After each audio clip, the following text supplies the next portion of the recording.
Welcome back, YouTube, to Peterson Auto. Today, you can see the engine's going in the Mustang, but we got some other things to deal with, so it's off the stand.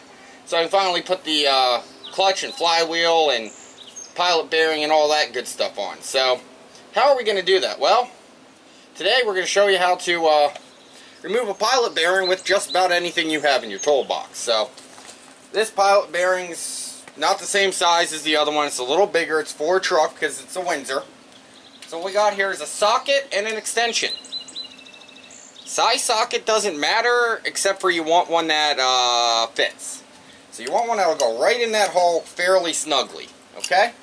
It's a little messy doing this, but again, anyone can do this as long as you have a set of sockets and an extension.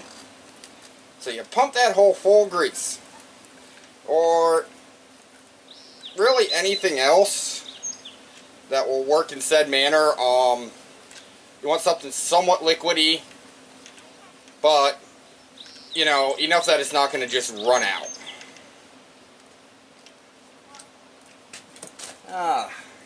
We're getting there. We're getting there. Okay, so you have enough grease in there. Put your socket in. Just smack. The hydraulic force, you can see, is pushing the pilot bearing out.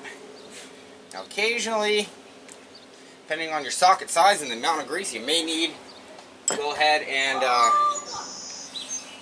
repack a little or add more grease.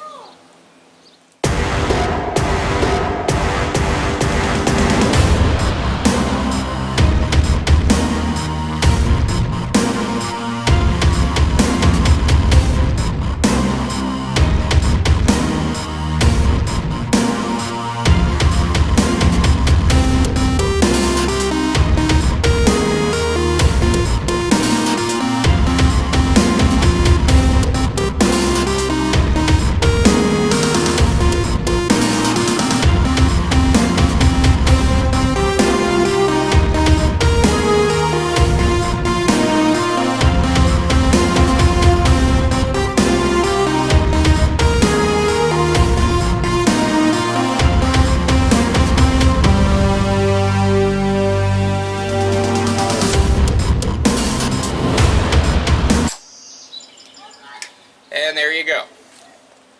Pilot bearing is out. So now you have a crap ton of grease to clean up and a greasy socket. Really greasy socket. But that's how you get the pilot bearing out. You install the new one with a socket that fits it well. You know, I would say clean the grease out, because that'll obviously, grease doesn't compress. So you're going to have issues unless you clean that out. So you clean that out and put your new one in.